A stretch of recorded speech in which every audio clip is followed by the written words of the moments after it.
Ахиллесовая пятка крамлёўскай бензакалонкі. Ці спыняць расійскую агрэсію удары па нафтазаводах.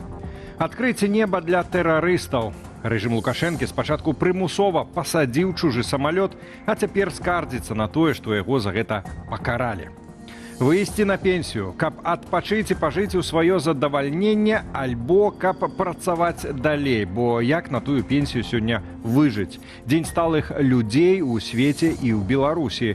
Серада 1 кастрычніка, 19 гадзіна, аб'ектыў. Я Валер Руселек, вітаю спадарства і запрашаю на выданне.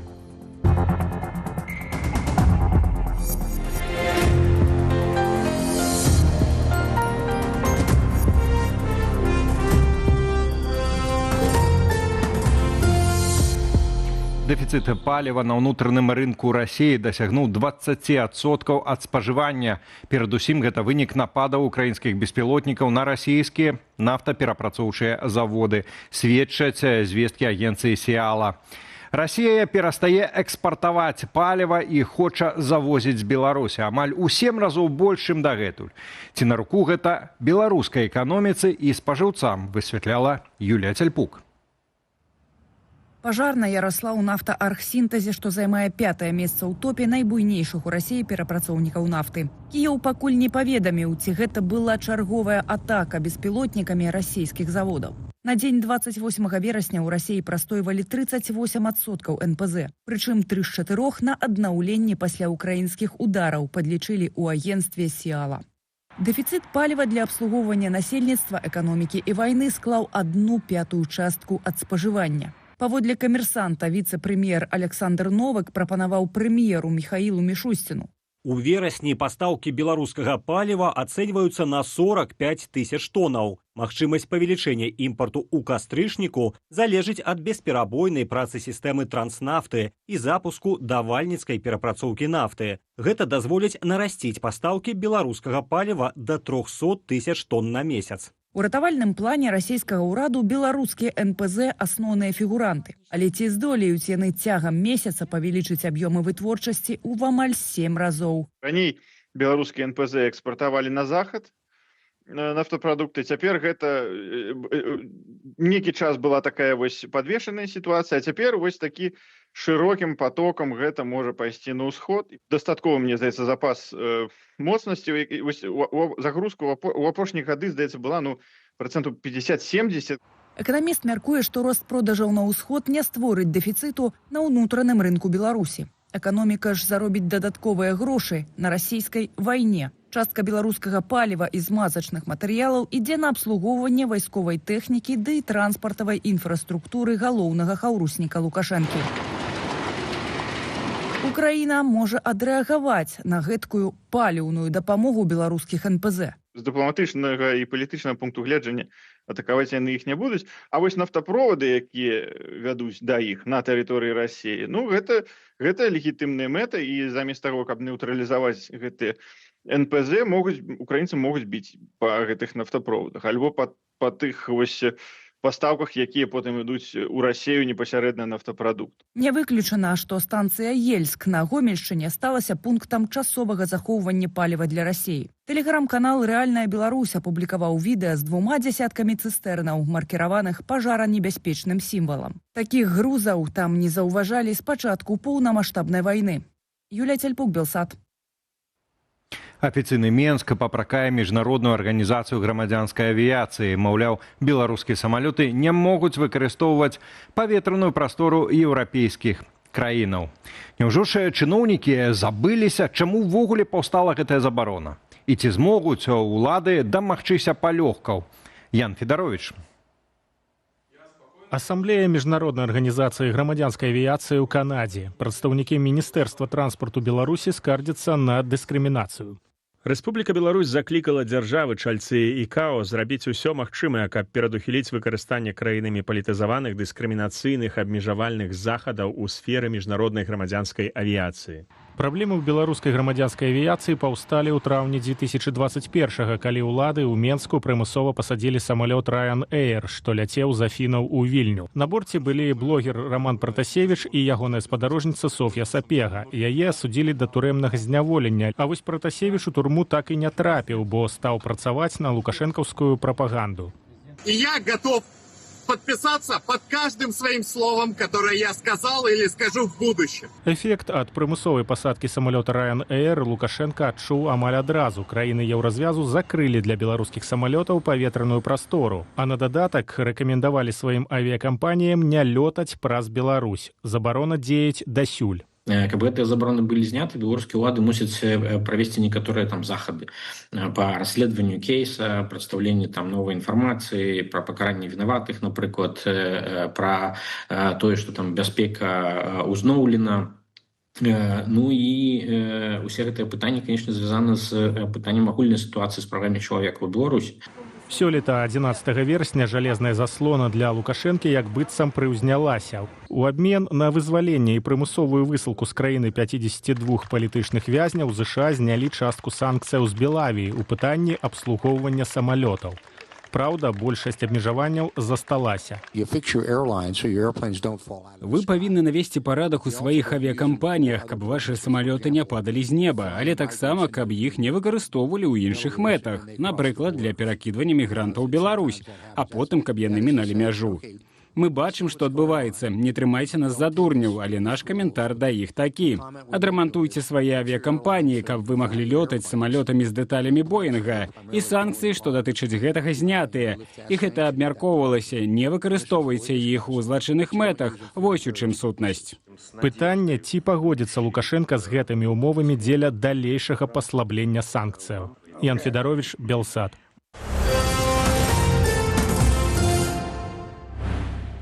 Парламенская ассамблея Рады Еўропы працягвае восеньскую сесію. Сёння ў Страсбуры абмяркоўвалі развіццё супрацы паміж Радай і беларускай грамадзянскай супольнасцю ў сферы моладзевай палітыкі. Сваім бачаннем удзелу ў гэтым форуме з Белсатам падзялілася Маргарыта Ворыхава, прадстаўніца офісу Святланы Ціханаўскай у справах моладзі. Парламенская ассамблея, наш удзел у ёй, гэта насамрэч такая даволі актуальная падзея зараз, таму што гэта наш даволі такі выдатны інструмент для таго, каб лабіяваць інтарэсы беларусаў на розных пляцоўках Рады Еўропы. І мы атрымалі такі інструмент уплываць на розныя меркаванні розных дэлегацый і праз розныя бакі, розныя краіны заходзіць і лабіяваць інтарэсы беларусаў, вырашаць праблемы з легалізацыяй, з візамі, з адукацыяй, з таксама перазняволенымі і іншыя пытанні, якія хвалююць зараз беларускае грамадства. Прадстаўнікі генеральнага дырэктарату ў справе дэмакратыі і чалавечай годнасці прэзентавалі ініцыятывы, скіраваныя на падтрыманне актыўнай моладзі з Беларусі і пашырэнне яе ўдзелу ў еўрапейскіх праграмах. Мэта – адкрыцця перад маладымі беларусамі шлях у Еўропу. Еўрапейскія структуры разглядаюць моладзь як ключавую сілу будучых пераменаў. Таму, паводле Ворыхавай, гаворка не толькі пра дыскусіі, але і канкрэтныя праграмы. Адукацыйныя, культурніцкія і грамадзянскія ініцыятывы, у якіх беларуская моладзь можа браць удзел незалежна ад палітычнай сітуацыі ў краіне. У ЗША спыніла працу частка дзяржаўнага апарату. Упершыню за 7 гадоў пачаўся гэтак званы шатдаун. Гэта азначае, што Сенат не змог ухваліць аніводзін з 2 законапраектаў фінансавання федэральных выдаткаў. Сотні тысяч службоўцаў адпраўленыя ў неадплатныя адпачынкі, а некаторыя дзяржаўныя установы часова зачыненыя. Прычына простая. Дэмакраты і рэспубліканцы не змаглі прыняць агульны бюджэт. Адныя патрабуюць захаваць грошы на ахову здароўя, другія хочуць скараціць выдаткі. Крытычна важныя службы працягваюць працаваць, але многія праграмы дапамогі грамадзянам, студэнцкія крэдыты і праца нацыянальных паркаў таксама замарожаныя. Гэта ўжо 3-й шатдаун пры прэзідэнцтве Дональда Трампа. Самы працяглы быў у 2019 годзе. Праца дзяржаўных структураў тады была паралізаваная на 36 месяцаў.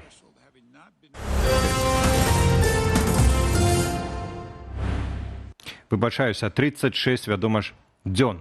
Тым часам Лукашенко хоча ад замежных паездак чыноўнікаў большага эканамічнага эфекту. Гаворка пра гэта ў новым указе аб службовых камандзіроўках за мяжу. Пра якія канкрэтна задачы вядзецца ў дакуменце і навошта дзеля матывацыі чыноўнікаў спатрэбіўся цэлы ўказ, ведае Марыя Сысой. Падчас замежнай камандзіроўкі чыноўнік перадусім мусіць развязваць, цытата, стратэгічна важныя эканамічныя задачы, а ўсё іншае потым. Указ аб службовых камандзіроўках за мяжу падпісаў Александр Лукашенко. У Лукашэнкі вялікі выклік, як утрымаць эканоміку. Таму ён будзе, як кажуць, выкручваць рукі і піць сокі з чыноўнікаў, каб з кожнай камандыроўкі яны прывезлі хаця бы долар, хаця бы цэнт. Еўрапейскі наўрад ці, бо ў Еўропу яны не могуць ездзіць. У прэс-службе Лукашэнкі адзначылі, у якіх кірунках патрабуецца найбольшая аддача падчас замежных камандзіровак. Гэта нарошчванне і дыверсіфікацыя экспарту, энергетычная бяспека і, на дзіва, імпартазамяшчэнне. Я памятаю, будучы міністрам культуры, гэта трэба было напісаць заданне на камандыроўку, распісаць кожную сустрэчу, гадзіну сустрэчы і чакаемы эканамічны вынік ад міністра культуры. Так менавіта такія патрабаванні заўсёды ставіў Лукашенко, і гэты ўказ не з'яўляецца штосьці надзвычайным. Але прымусіла яго прыняць гэты ўказ эканамічная сітуацыя. А сітуацыя наступная. За 7 месяцаў года Нацыянальны банк зафіксаваў агульнае адмоўнае сальда памерам амаль 810 мільёнаў долараў. То бок тавараў і паслуг на такую суму нашая краіна прадала за мяжу менш, чымся набыла там. Адмоўнае ж сальда вонкавага гандлю толькі таварамі перавысіла 3 мільярды долараў. Марыя Сысой, Белсат. Фонд «Байсол» даў справаздачу пра размеркаванне сродкаў з экстраннага збору, абвешчанага пасля масавага вызвалення палітычных вязняў 11 верасня. Беларусы сабралі тады больш за 110 тысяч еўраў. Паводле разлікаў фонду на кожнага вызваленага прыпадае па 2078 еўраў. На сёння дапамогу ўжо атрымалі 12 асобаў. Тыя, хто мае банкаўскія рахункі і здолеў хутка прыняць перавод. Байсол паведаміў, што застаецца на сувязі з 37 былымі зняволенымі і працягвае шукаць магчымасць звязацца з іншымі. Прадстаўнікі фонду зазначаюць, што кожны вызвалены можа сам выйсці на кантакт з арганізацыяй і пацвердзіць намер атрымаць дапамогу. І ў працяг тэмы Лукашенко пераўтварыў палітычных вязняў у валюту. Гэткае меркаванне наконт перамоваў ЗША пра вызваленне беларускіх палітзняволеных выказаў нашым калегам з праграмы «Вот так» былы міністр замежных справаў Літвы Линас Линкевичус. Освобождение политзаключенных – это, конечно, радость для тех семей. И мы все это понимаем. Одна уже сохранена жизнь, это уже хорошо. Но мы должны, обязаны помнить, что Лукашенко их использует как заложника, как валюту. И если я помню еще времена, не так давно это было, когда мы убеждали освободить 6 политзаключенных, а сейчас свыше 1000, и еще набирают еще больше, так что тут эту валюту он накапливает, и тем покупают вот эту легитимизацию. Ну а тым часам Міністэрства інфармацыі чарговы раз абнавіла так званы рэспубліканскі спіс экстрэмісцкіх матэрыялаў. Гэтым разам дадаліся больш за 30 пазіцыяў. Ад інтэрнэт-старонак да кніг папулярных і прызнаных ва ўсім свеце аўтараў. У спіс матэрыялаў, што нібыта наносяць шкоду нацыянальным інтарэсам, улады залучылі сярод іншага кнігі Сашы Філіпенкі, 3 нумары часопісу «Беларусі свет», кнігу Тымаці Снайдера пра свабоду, а таксама 2 кнігі беларускага філосафа Валянціна Акудовіча «Код адсутнасці» і «Трэба ўявіць Сізіфа шчаслівым». Пад забаронаю творы Ірвіна Уэлша, а таксама легендарнага амерыканскага пісьменніка і журналіста Гантера Томпсона ды іншых. Зрэшты, гэты спіс у нейкім сэнсе можна памнажаць на тысячы і тысячы, таму што сярод тых, каго запісалі ў экстрэмісты, таксама і легендарная інтэрнэт-бібліятэка «Камунікат». Відаць, чытаць у сучаснай Беларусі гэта ўжо само па сабе злачынства. Тым часам у свеце сёння адзначаюць і дзень людзей сталага веку. У Беларусі чыноўнікі справаздачацца пра дзеянне нацыянальнай стратэгіі актыўнага доўгажыхарства і распавядаюць пра магчымасці для пенсіянераў працаваць. Але ці сапраўды тут ёсць чым хваліцца? Даведаемся з наступнага матэрыялу. Иногда твои мечты давняшние исполняются на пенсии. Всегда хотела прокатиться на таком виде транспорта. Гарадзенская блогерка Александра Ханевич с 2021 года живе ў Беластоку. У гэтым ролику яна ў Берлине. Видела, размовляла с пенсионерами, говорила...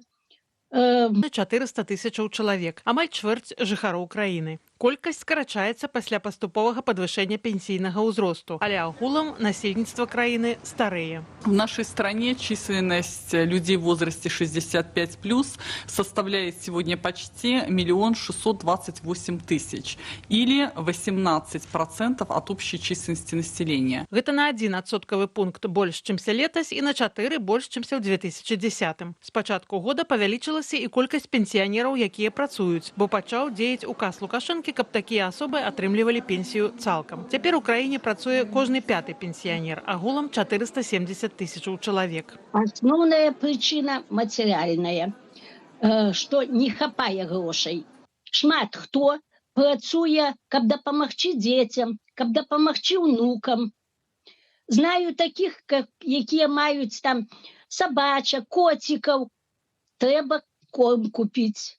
Вот такі не так шмат тых, якія для удовольствия працуюць. Чыноўнікі рапартуюць і пра ўмовы для сацыяльнага жыцця пенсіянераў. Школы актыўнага доўгажыхарства, маўляў, наведваюць больш за 100 000 асобаў сталага веку. Але калі падлічыць, гэта толькі адзін з 20 пенсіянераў. Ірына Дарафейчук, Белсат.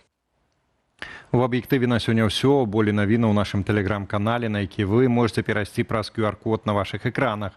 Ну, інфармацыйны вечар працягваецца. Спадарства чакае студыя Белсат, якую мы правядзем разам з Вітаўтам Сіўчыкам. Вітаўце, вітаю цябе. І таксама вось хацеў, я не ведаю, падзяліцца сваім болем, сваімі разважаннямі і ў цябе спытаць, як яно ў цябе. Вось мне часцяком, калі я прыходжу ў студыю, шкада, што мы неяк все больш негатыўных нейкіх навінаў, а няма чым асабліва парадаваць беларусаў. Будзе тое, што такое моцна выбуховае і радаснае спадарства, таму што мы будзем гаварыць пра праблемы ў Расіі, у сітуацыі, калі Расія агрэсар, калі там дрэнна з эканомікай, з гаспадаркай, то гэта надзея, скажам так, для нас усіх. Ці сапраўды Расія гэта папяровы тыгр, ці калос на гліняных нагах. Што сябе ўвогуле сёння ўяўляе гэтая краіна, што паказвае дэфіцыт паліва ў Расіі, якая нібыта плыве нафтай. Пра ўсё гэта паразмаўляем з эканамістам Ярославам Раманчуком, а тэолог Наталья Васілевіч у нашым эфіры мае патлумачыць, чаму рэжым з аднаго боку вельмі лічліва размаўляе з Ватыканам, але вось, напрыклад, не даў нунцыю наведаць палітзняволеных святароў. Запрашаю застацца на студыі Белсат.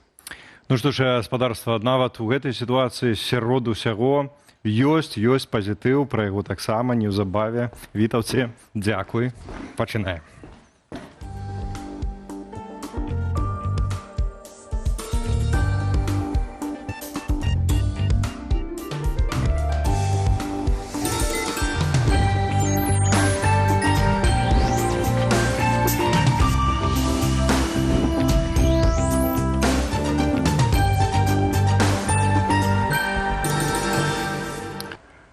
Ну і, уласна, вось наконт гэта пазітыву, пра які згадаў мой калега Вітаўт. Уласна, глядзіце, вось скончыць вайну будзе ту расійска-украінскую, гэта ж таксама велізарны быў бы пазітыў. Як гэта зрабіць, спадарства, калі ласка, галасуйце. Ёсць у нас адмысловая апытанка пра гэта. Як спыніць, уласна, расійскую агрэсію ва ўкраіне? 4 варыянты адказу. Перамагчы Расію ў вайне, выканаць патрабаванні Пуціна, разбомбіць усе нафтавыя заводы, і ёсць варыянт для тых, хто ні во што не верыць, варыянта ніяк. Мы ўсё ж такі верым і дзеля гэтага таксама працуем. Калі казаць пра тое, што хто дзе працуе, вось наш калега Віталь Бабін цяпер знаходзіцца ў Страсбуры, дзе беларускія дэмакратычныя сілы удзельнічаюць у парламенцкай асамблеі Рады Еўропы. Сёння там дэлегацыя ініцыявала папраўку датычна расійскай апазіцыі. Што это азначае? Вось падрабязнасцямі наш калега Віталь Бабін ужо зараз з намі на сувязі. Віталь, вітаю цябе і перадаю табе слова. Вітаю, калегі. Ну, вось вам рэальны ўплыў на рашэнні, якія прымаюцца тут, у Радзе Еўропы. Акурат у гэтыя хвіліны трываюць дэбаты наконт расійскіх дэмакратычных сілаў. У дакуменце, які разглядалі сёння, згадваецца сярод іншага крытэры, якім мусяць адпавядаць дэмакратычныя сілы Расіі, каб іх прызналі удзельнікамі ў межах платформы для дыялогу. І сярод вось такіх умоваў, да прыкладу, публічнае супрацьстаянне рэжыму Владзіміра Пуціна, прыхільнасць да правоў чалавека, павага да міжнароднай прававой сістэмы, а таксама да суверэнітэту і тэрытарыяльнай цэласнасці Украіны. Але не толькі Украіны, беларуская дэлегацыя ініцыявала сваю папраўку ў гэты дакумент. Мы хочам, каб кожны, называючы сябе хорошым рускім, падпісаўся пад тым, што сёння і ў будучыні ён гарантавана паважае суверэнітэт, нашу тэрытарыяльную цэласнасць і наша права геапалітычнага выбару. У выніку папраўку прынялі, а мандат аднаго са спавяшчальнікаў у справах нашай краіны, літоўскага дэпутата Эммануэля Зінгереса, працягнулі яшчэ на 1 год. Весь комитет проголосовал за мою поправку, что включить целостность белорусской территории, право белорусского народа отвергать фактически использование белорусской территории в военных целях.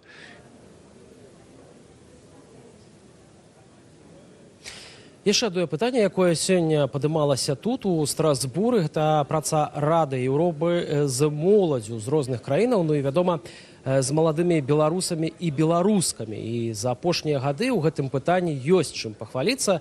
Да прыкладу, прадстаўнікі дэмакратычных сілаў сабралі і апісалі больш за 200 індывідуальных кейсаў маладзёнаў, якіх пераследавалі на радзіме, каб дапамагчы ім з легалізацыяй, навучаннем, працаю. Падрабязнасцямі з намі падзялілася у прыватнасці адна з дэлегатак у парламенцкай асамблеі Рады Еўропы Маргарыта Ворыхава.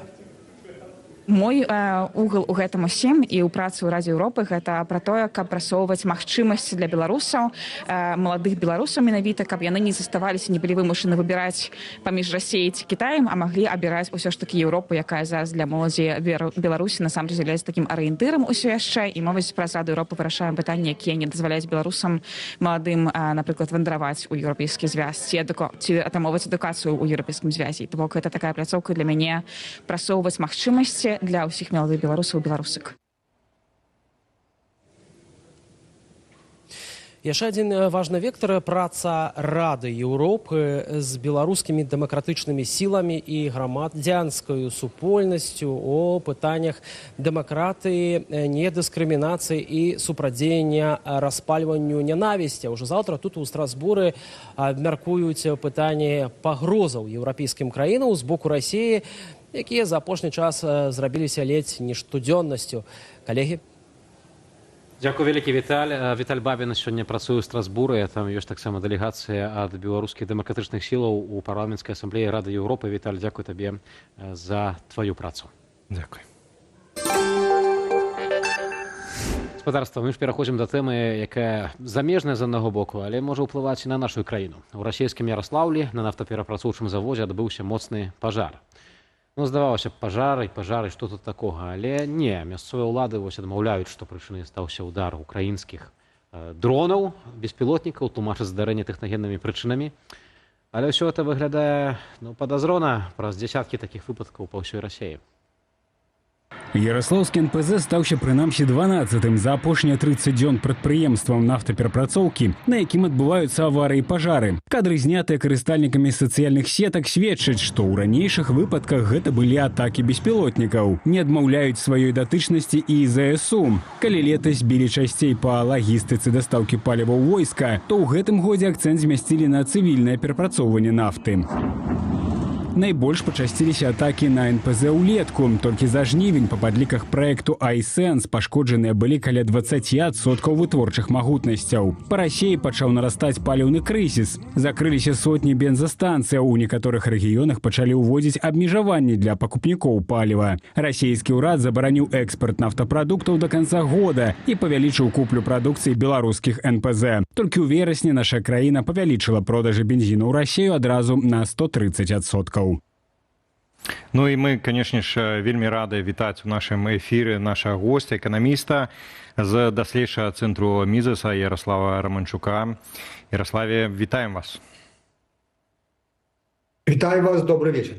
Добрый вечер. І вось адразу ад гэтага разбомбленага расійскага Ярослаўля да меркавання нашага беларускага Ярослава. Паслухайце, ну вось сапраўды атрымліваецца, Расію называлі так бензакалонка, а тут вось і ў гэтым ёсць ахілесавая пятка, уся гэта нафтагазавая галіна Расіі. Праз яе можна сапраўды ачомаць неяк Расію, прывесці яе да нейкіх адэкватнасці. Ну, няма сумневу, што і газ, і нафта гэта вельмі там вялікая такая доля эканомікі Расіі, але яна не являецца такой рашучай, якой там такой адной з такой вялікай такой, каб разбамбіць яе, не было бы гэтай эканомікі. Яна нафтаперапрацоўчы комплекс ТЭК, ён фарміруе недзе 30% федэральнага бюджэту. Гэта, ну, так балюча, але гэта не так, што вы разбамбілі ўвесь ТЭК і Расія стала на калені. Таму, калі мы пабачым на тое, што такое расійская эканоміка, гэта больш за 2 трыльёны даляраў. Гэта больш за 800 мільярдаў даляраў дзяржаўныя выдаткі. Гэта таксама там 50% эканомікі ў цяні. Гэта такая сеть там розных структураў, якія працуюць па ўсім свеце. Таму добра, што там 15, можа трэба было 30-40% знішыць нафтаперапрацоўчых магутнасцяў. Гэта было бы адчувальна, перш за ўсё, для прадпрыемстваў, для банкаўскай сістэмы, для дзяржавы, але гэта трэба в такім стане трымаць недзе там 2-3 гады, каб гэта паўплывала так на тое, каб расійская эканоміка пайшла ў мінус. Таму што нават вось апошнія там прагнозы Цэнтральнага банка Расіі, экспертаў кажуць, што не будзе ўзрастання там 3,5-4%, як было 2-3 гады запар, так, але будзе там 1,5 недзе адсоткі ўзрастання, а не падзення. І гэта асноўнае. Таму расійскую эканоміку, што б там не рабіць, ведаеце, з Кітаем Захад не збудуе, з Індыяй не збудуе, з Турцыяй не збудуе. Гэта схематоз, які працуе там праз краіны Азіі, таксама будзе працаваць, таму што, на жаль, такая рэчаіснасць нас. Таму што і таму, я думаю, што б там не адбывалася ў эканомікі з ТЭКам, з гэтымі нафтаперапрацоўчымі камбінатамі, але асноўнае, чым можна прывесці да капітуляцыі нацысцкай Расіі, гэта, безумоўна, ваенная сіла. І тут трэба, ведаеце, не распыляцца і думаць, вось мы там яшчэ разбамбім 10, 12, там, 15 гэтых заводаў, усё будзе добра. Трэба, гэта там месседж для еўрапейскага звяза, таксама і для Амерыкі, нарошчваць падтрымку ваеннага кампаненту Украіны. Ярославе, аднак все-таки вы самі узгадалі і Індыю, і Кітай, іншых партнераў Расіі. Паслухайце, но зусім недавно Путін папярэджваў жыхароў Дальняга Востока про тое, што будете пераходзіць на вугаль, таму што мы ваш газ будзем пампаваць у Кітай. І вось калі удары па гэтай нафтагазавай інфраструктуры ўсёй прывядуць да зрыву кантрактаў вось такіх, як, напрыклад, паміж Расіяй і Кітаем, то гэта можа стаць якраз вось рычагом ціску на Кремль ужо з боку таварыша Сі. Ведаеце, калі б Кітай быў бы такім дэмакратычным заходнім там дзяржавай, можна было бы разлічваць на тое, што нейкім будзе чынам рэагаваць. Для Кітая расійская вайна супраць Украіны гэта паслабленне Расіі, гэта тое, што яму выгодна, і ён гэта робіць Чым слабейшая будзе Расія за вайну, тым хутчэй Кітай зойме гэту Расію, там прынамсі далёкі восход, можа на Сібір дойдзе, таму што там нікому не будзе ніякога там супраціву не будзе супраць кітайскіх там бізнесаў, а можа быць армій. Таму Кітай так ён можа скажа, гэта будзе яшчэ адзін чыннік там, каб вымусіць яшчэ большую зніжку цаны на энерганосьбіты з Расіі. Але калі нават мы бачым, што там і можа быць і Трамп, там еўрапейскі звяз кажа, што трэба там другунныя трэцінныя санкцыі ўводзіць, ну даведаеце, так гэта ж тычыцца не толькі буйных корпорацыяў, якія банкаў, якія працуюць там в Еўропе і свеце, тады яны просто не будуць, як цяпер уже адбываецца, працаваць з Расіяй. Яны будуць працаваць, расейцы будуць працаваць з малымі банкамі, правінцыйнымі банкамі. І гэта хопіць для таго, каб абслугоўваць гэтыя потокі. Таму гэта вось звязка, якая існуе, на жаль, у Амерыкі, у Еўрапейскага Саюза не мае рэальна тых інструментаў, каб уплываць на Кітай, Індыю, Турцыю і іншыя краіны так, чтобы яны сказалі, не, мы больше з такім агрэсам працаваць не будзе. І гэта рэчаіснасць, не мае такога, ведаеце, амерыкана-трансатлантычна-цэнтрычнага свету ўжо. Не мае. Там 45-50 трыльёнаў даляраў эканоміка, гэта захад, такі можам казаць. Гэта 46% свету, а было 75. І калі было 75, так захад там што хацеў, то рабіў. А сёння ўжо больш за палову не захадныя краіны. І таму вось гэта трэба, гэта і Путін гэта ведае, і Кітай гэта ведае, і яны гэта выкарыстоўваюць. На пачатку нашай размовы прагучала параўнанне вось ад майго калегі з ахілесавай пятою пытанне дэфіцыту паліва ў Расіі. Недаўна прэзідэнт США Дональд Трамп ажно тройчы публічна параўнаў Расію альбо сказаў, што Расія можа аказацца папяровым тыграм. Ўсё ж такі, гэта краіна, якая вядомая тым, што здабывае нафту, вядомая сваімі вуглевадародамі і гэтак далей. І тут такія кадры, як мы бачым на відэа, чэргі на запраўках, дэфіцыт паліва. Ці гэта акурат не сведчыць ўсё ж такі пра нейкую, ну не ведаю, слабасць Расіі? Можа, прэзідэнт США мае рацыю, што гэтая краіна папяровы тыгр? Памятаеце, яшчэ Обама там на 2010-е гады казаў, што мы там парвем гэту расійскую эканоміку ў клочча. Потым Байден абяцаў санкцыі з ада. Цяпер Трамп кажа, што ён папяровы тыгр. Ну, ведаеце, Трамп, ён не, крэатыўны хлопец, так, прэзідэнт. Ён нават не ведае, колькі там грошаў закачала Амерыка, дала Украіне.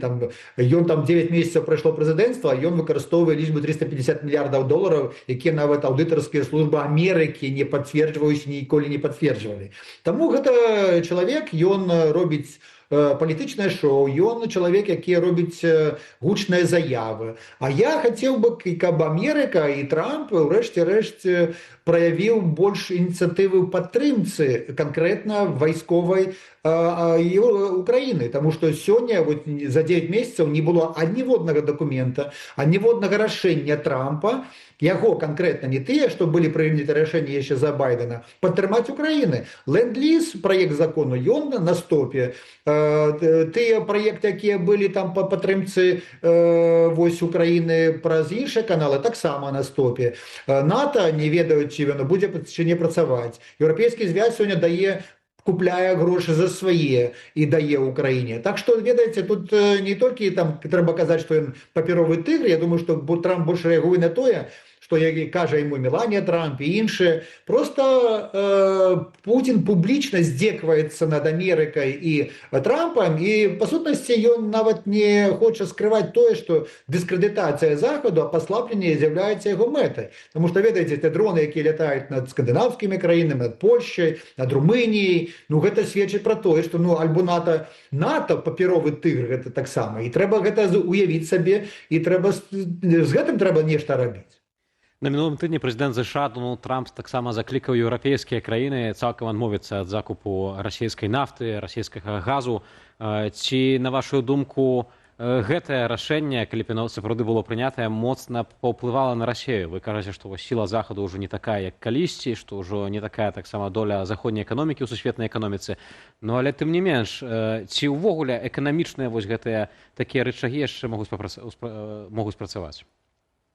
вы вельмі добра сказали наконт того, што б могла бы зрабіць вось еўрапейскае суспільство, суполка, еўрапейскі звяз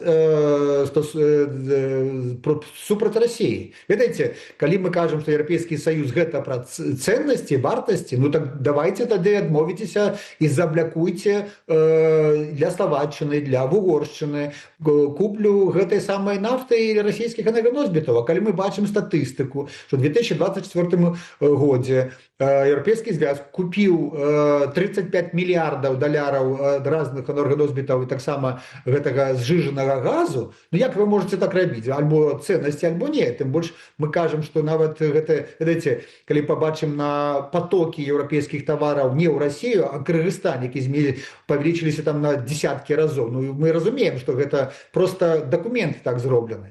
Таму тут трэба Еўрапейскаму Саюзу, безумоўна, трэба занять позицию и альбо там ввести механизмы супраць Угоршчыны і Словаччыны, якія робяць гэта, альбо, ведаеце, есть рычагі ўплыву і праз эканоміку, і праз, можа быць, разглядаць пытанне таго, каб выкінуць гэтыя краіны, якія не падпарадковваюцца адзінай палітыкі бяспеку з Еўрапейскага звязу, тому што гэта безумоўна дыскрэдытацыя, калі маеце две такія чорныя паршывыя аўцы ў межах Еўрапейскага Саюзу, якія працуюць з Пуцінам і кажуць, што гэта павінна так і быць. Ну вось я думаю, што тут трэба гэтым разабрацца.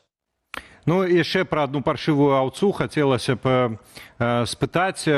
Як вы думаеце, ці маглі б якраз украінскія вайскоўцы, а найперш аператары беспілотнікаў дапамагчы захаду узгадаць вось пра гэтай каштоўнасці, набрацца больш рашучасці, а таксама вось яшчэ адной паршывай аўцы як бы збіць маліну, каб не зарабляла на гэтай вайне. І гаворка, вядома ж, пра тэарэтычныя удары па нафтапроводах, которые ідуць праз Беларусь, а праз іх таксама у тым ліку ідзе і на захад расійская нафта.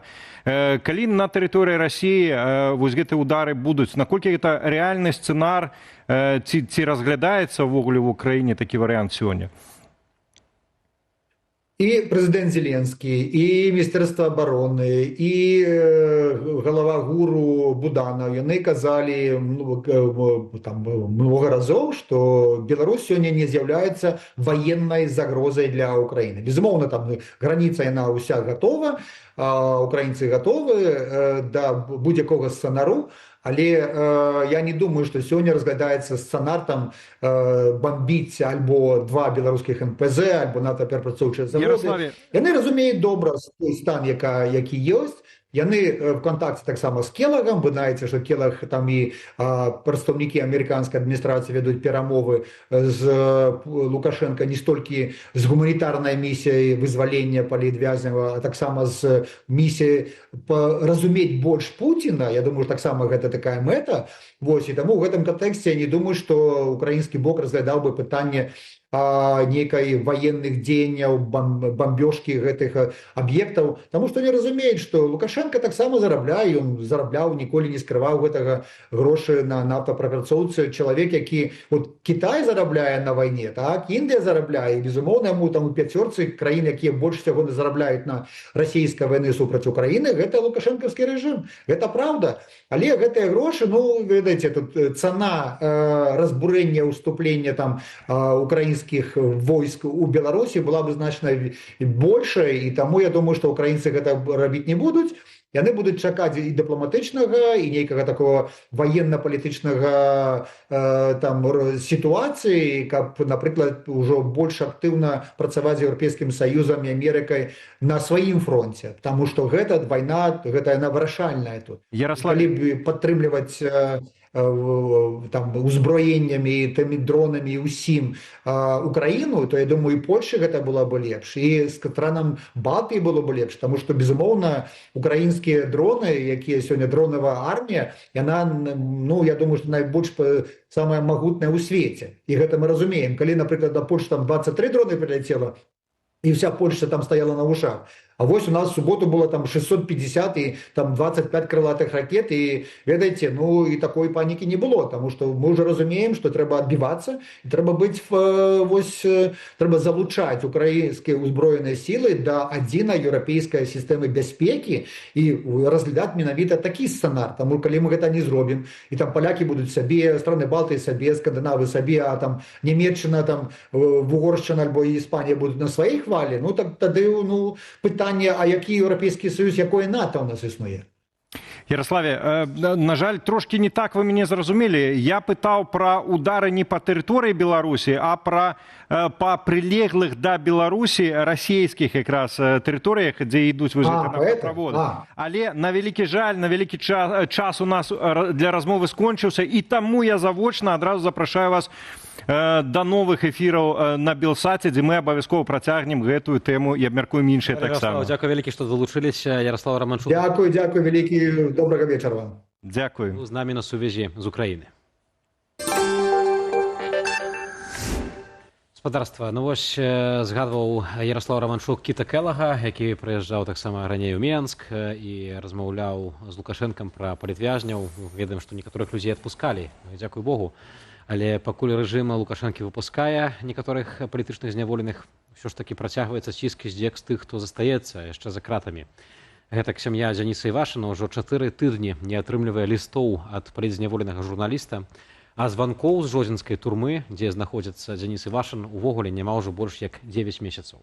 Ну і сям'я не ведае дакладнай прычыны гэткай ізаляцыі. Жонка палітвязня Вольга Івашына спадзяецца, што перамовы наконт вызвалення палітвязняў працягнуцца, і сярод вызваленых будзе і ейны муж, асуджаны, нагадаю, на 13 гадоў і 1 месяц зняволення.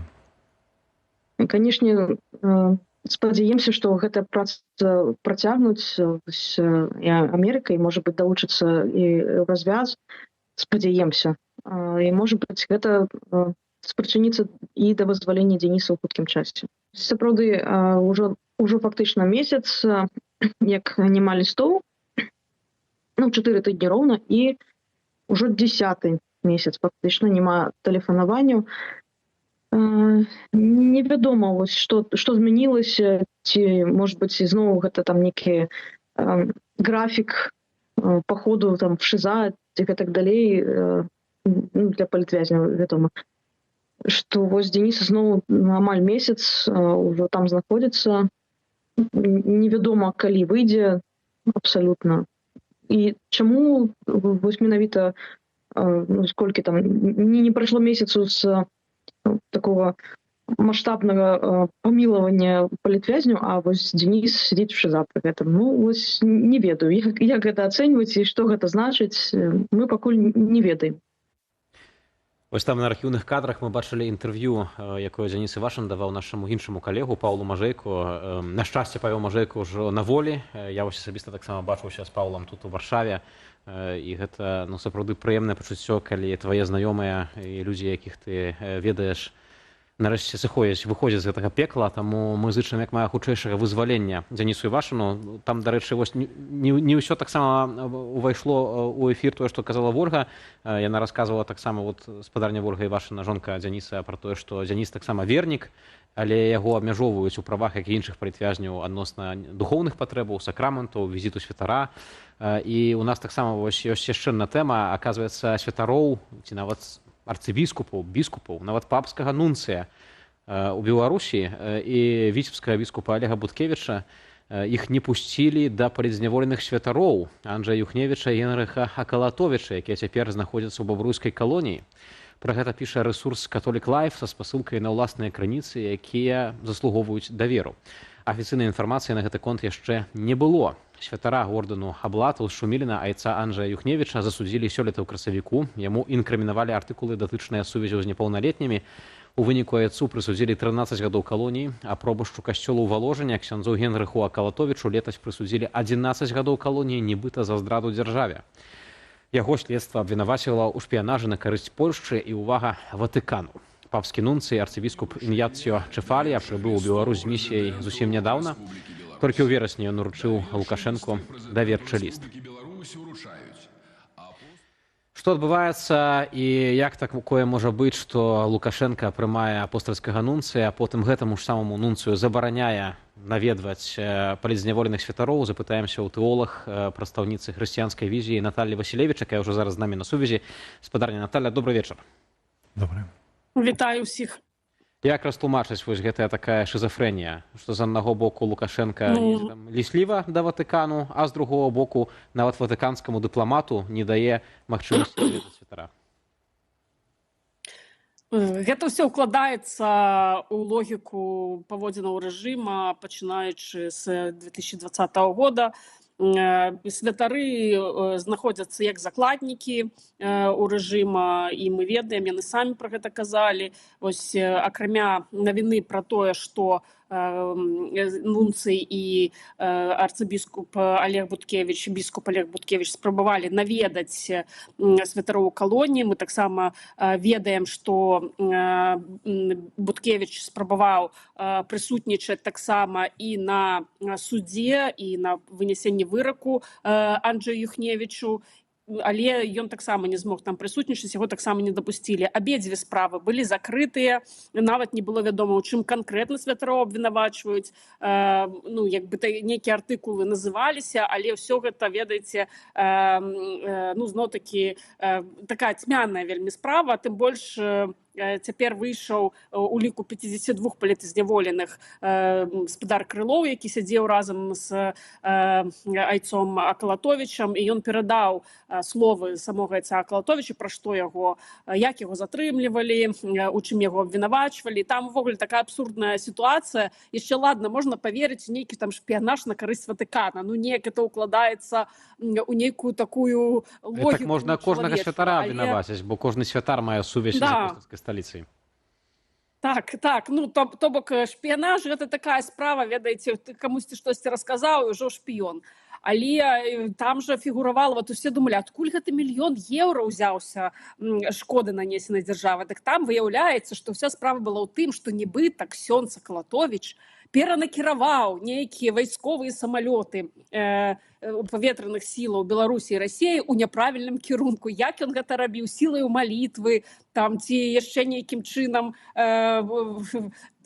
я не ведаю, але тым, што гэтыя самалёты вылецелі некуды не туды, ён нанёс шкоду дзяржаве мільён еўра, таму што яны патрацілі там нейкія паліва сваё. Святары павінны змагацца з д'явольшчынай, таму тут абсалютна нармальна. Так, ну, як бы гэта проста, ведаеце, ну, такі абсурдная справа, загадзя абсурдная. Ну, і яшчэ, што цікава, ксёндз Акалатовіч перадаў праз Крылова, што на яго ціснулі з камітэта дзяржаўнай бяспекі і прапаноўвалі угоду такую скласці, што яны яго выпускаюць. Ну, все разумелі, што абвінавачванне абсурднае, таму суд і быў закрыты, каб проста, ну, гэты абсурд не выйшаў на вонкі.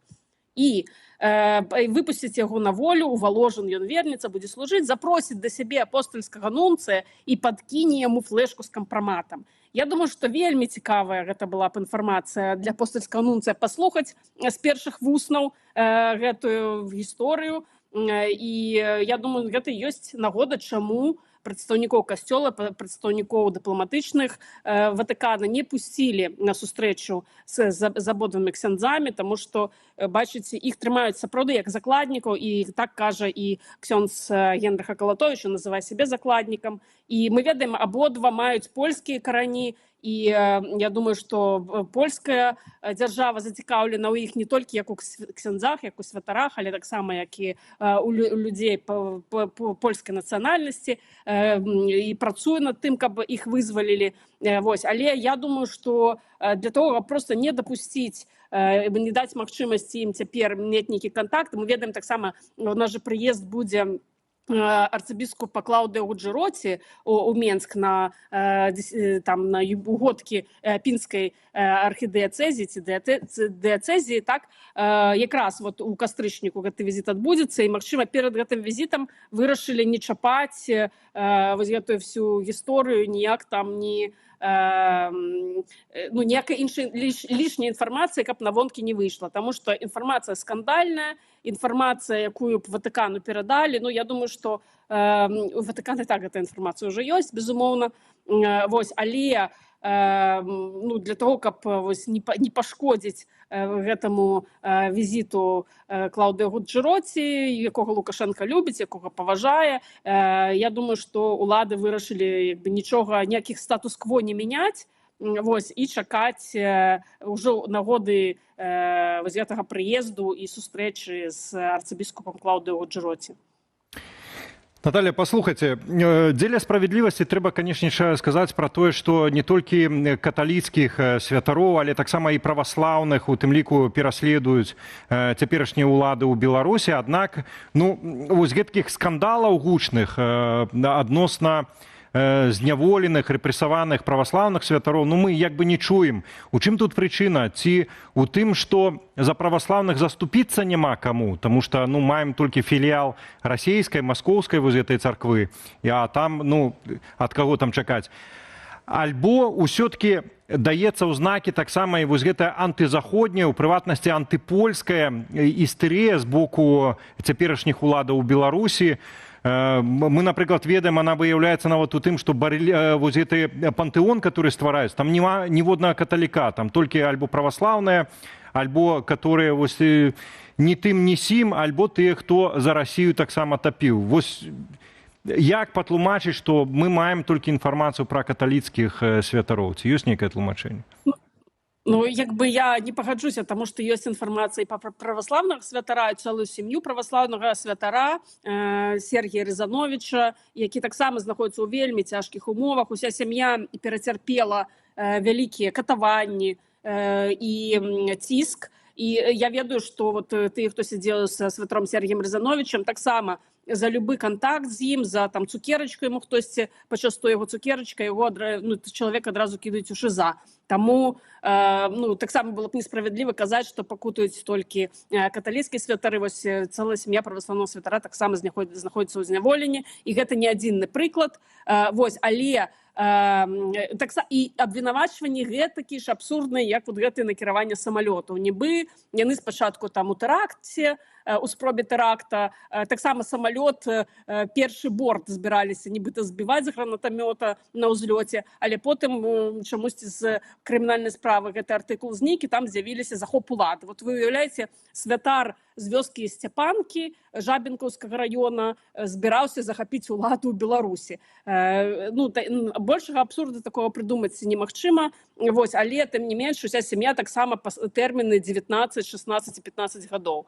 атрымалі. Гэта першы момант. Другі момант, безумоўна, у пераследзе каталіцкіх святароў ёсць гэты польскі след, скажем так, ёсць польская некая спецыфіка, таму што менавіта этнічных палякаў пераследуюць у Беларусі даволі жорстка. Гэта для ціску на Польшу, безумоўна, робіцца, помсту Польшчы, і такім чынам каталікі яны больш уразлівыя ў гэтым плане, таму што гэтая сувязь з Польшай, безумоўна, тут пэўную ролю выконвае. І трэцяе, я магу сказаць, што ўсё ж такі беларуская праваслаўная царква, хаця мы самі часта крытыкуем у себе на канале «Хрысціянская візія», і я асабіста ў сваім блогу крытыкую і пазіцыю мітрапаліта Веніаміна, і пазіцыю ўвогуле царквы беларускай праваслаўнай, але тым не менш мы просто не пішам пра нешта добрае, каб гэта не падсвечваць і не ствараць праблему, калі адбываецца нешта добрае.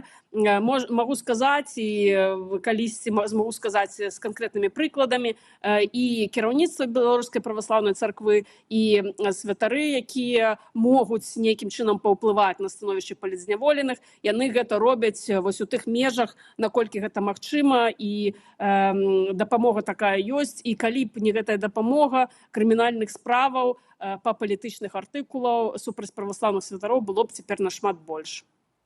Спадарня Наталья, вось яшчэ вяртаючыся да пачатку размовы, літаральна 2 хвілінкі у нас застаецца. Я вось узгадаў інтэрв'ю з сакавіка гэтага года. Юрый Амбразевіч, амбасадар Беларусі пры апостальскай сталіцы, сказаў: мы спадзяемся ўплываць на міжнародныя эліты праз Ватыкан, і што гэта дапаможа ў адстойванні нацыянальных інтарэсаў, у тым ліку ў сферы знешняга гандлю і прыцягнення знешніх інвестыцыяў. Як Лукашенко збіраецца ўплываць праз Ватыкан на паляпшэнне свайго іміджу, калі атрымоўваецца абвінавачвае святароў у шпіянажы? Гандляваць імі потым?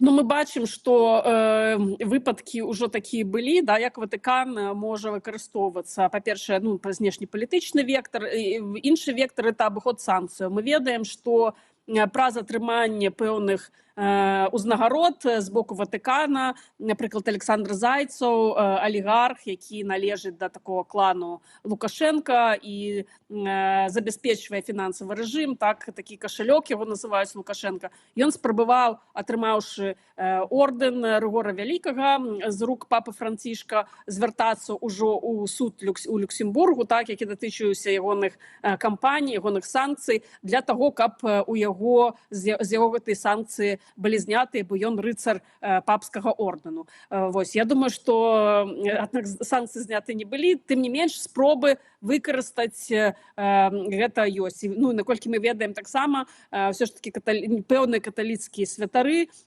таксама дапамагаюць вось гэтаму спадару Зайцаву нейкім чынам абыходзяць санкцыі праз рэгістрацыю на такой царкоўнай, скажем, сувязі з царквой фірмаў, арганізацый, якія выкарыстоўваюцца гэтай пракладкі паміж падсанкцыйнымі арганізацыямі і заходнім рынкам. Сумна, што такое робіцца ў той час, калі святароў і вернікаў пераследуюць, калі чырвоны касцёл у Менску ўсё яшчэ застаецца закрытым. Спадарня Наталья, дзякуй вялікі, што далучыліся да эфіру. Тэолаг з хрысціянскай візіі Наталья Васілевіч была з намі на відэасувязі. Спадарства, канец эфіру, але яшчэ не канец навінаў. Да навінаў рэгіёну цяпер перайдзем, да рубрыкі, якую мы робім разам з выданнем БГ Медыа. Прапаганда даўно пужае беларусаў жахамі заходняй медыцыны. Маўляў, чакаць прыёму доктара можна там месяцамі. Ну, затое у дыктатуры ўсё хутка, танна, бясплатна нават. Але калі зазірнуць у TikTok, то можна пабачыць зусім іншую карціну, затое рэальную. Вось вам аповед бацькі з Магілёва. Ездили сегодня в детскую стоматологию на юбилейном Могилеве. Назару делали... Что Назар делали? Профгигиену. Ну, и врач сказал, там надо один зубик подлечить. Ну, думаю, ладно, пойду талончик возьму. Я, конечно, Назаруша, закрой. Немножко Мне говорит, на март талончик. Ничего, что сейчас сентябрь, как бы, месяц. Ну, я понимаю, там октябрь, ноябрь. На март. У него зуб сгниет до марта месяца. И что в таких моментах? Ну, придется в частную идти клинику. Я просто не понимаю, как они работают. Аўтар відэа папрасіў магілёўцаў выказацца на гэтую тэму і атрымаў больш за 800 каментароў, і людзі пацвярджаюць. Сітуацыя ў той паліклініцы жахлівая. Адны апавядаюць свае гісторыі месяцаў чакання прыёму, іншыя, як па талон, ездзілі а 5 раніцы. Можна хутка чакаць рэакцыі мясцовай прапаганды, якая паводле сучаснай традыцыі развянчае праблему. Абвінаваціць у чэргах народ. У мяне, Валера, жно зуб забалеў, калі я пашоў. Боже мой, тады давай я наступную прачытаю, распавяду навіну. У Баранавічах з'явілася новая народная забава, паляванне на танныя малочныя тавары. Рэч у тым, што ў некаторых крамах можна адшукаць ягурты і тваражкі за 40-50 копеек. То бок удвая, утрая танней, як звычайна. І адкуль такія цэны, патлумачыла жыхарка гораду ў сваім тыктоку. Классные творожные переходы «Савушкин продукт» стоимостью всего 60 копеек можно покупать в Барановичах на улице 50 лет БССР. Здесь находится молочный комбинат, а прямо на проходной можно купить эти самые переходы. А переходными они называются потому, что в процессе производства происходит смена начинки. И эта партия творожков переходными наполнителями. Сроки у них хорошие. Внутри здания, где проходная, находится тот самый буфет. Режим работы вам снимаю. Приходить нужно до 11 утра. Да 1 верасня жыхары Барановічаў актыўна бралі пераходы у крамах «Верас» на вуліцы Камсамольскай. Пасля яе закрыцця ў горадзе ўзнялася хваля абурэння. Людзі засталіся без улюбёнага таннага ласунку. Зачынілі краму, бо яна не прыносіла пэўнага даходу. Цяпер людзі ідуць у буфет на прахадной малочнага камбінату на вуліцы 50 гадоў БССР. Ну і назвы. Цэны там і сапраўды ніжэйшыя, але тавар з'яўляецца непрадказальна і гэтак жа знікае у каментарах абурэння. Ой, мяне ж, Валера, дзякую, адпусціла. Дзякую табе, што ёсць такія калегі, на якіх можна пакластася ў цяжкую хвіліну. Назвы, канешне, сапраўды страшныя. Баранавіч, мяне таксама сям'я звязана з гэтым. Цяпер у мяне ад гэтых назваў забалеў зуб. Давай, моя чарга чытаць. У Берасці, спадзяюся, там няма аж такой назвы, абмяркоўваюць заробкі работнікаў парку культуры і адпачынку. Пачалося ўсё з таго, што адміністрацыя парку апублікавала спіс вакансіяў, бухгалтару вядзення грамадскага харчавання прапануюць 1800 рублёў, слесару-рамонтніку 1400 рублёў, а гэта дзве пазіцыі, якія вымагаюць ад кандыдатаў наяўнасці вышэйшай адукацыі. Электрыку 1500 рублёў, дворніку 800 рублёў. У каментарах пад гэтай навіною берасцейцы пачалі спрачацца пра каштоўнасць працы і рэальны кошт жыцця. Некаторых зачапіла, што за цяжкую фізічную працу дворніку прапануюць найменш. Але знайшліся і тыя, хто лічыць такую аплату некваліфікаванай працы нармальнай. А вось тое, што працаўніку з вышэйшай адукацыяй не могуць прапанаваць нават 2000 рублёў і здзіўляюцца, як увогуле яшчэ можна пражыць і ўтрымліваць сям'ю за такія грошы. Пры гэтым, паводле афіцыйных звестак, у Берасцейскай вобласці сярэдні заробак у жніўні склаў крыху менш за 2500 рублёў. Что ж, ведаеш, Вітаўце, адпусціў мяне таксама зубны боль для таго, каб сказаць самае важнае. Нельга назваць пераможаным таго, хто працягвае сваё змаганне. Гэта пацвярджаюць і вынікі нашага галасавання. Ажно 65% тых, хто прагаласаваў, лічаць, што спыніць расійскую агрэсію ва ўкраіне можна, перамогшы Расію ў гэтай вайне. Выканаць патрабаванні Пуціна хоча толькі 1% гаспадарства. Ну што ж, дзякую вам за гэтыя вынікі. На гэтым у нас ўсё сёння. Дзякуй за ўвагу. Для вас працаваў я, Валер Руселік, і душа нашага эфіру Вітаўт Сіўчык. Да хуткай сустрэчы.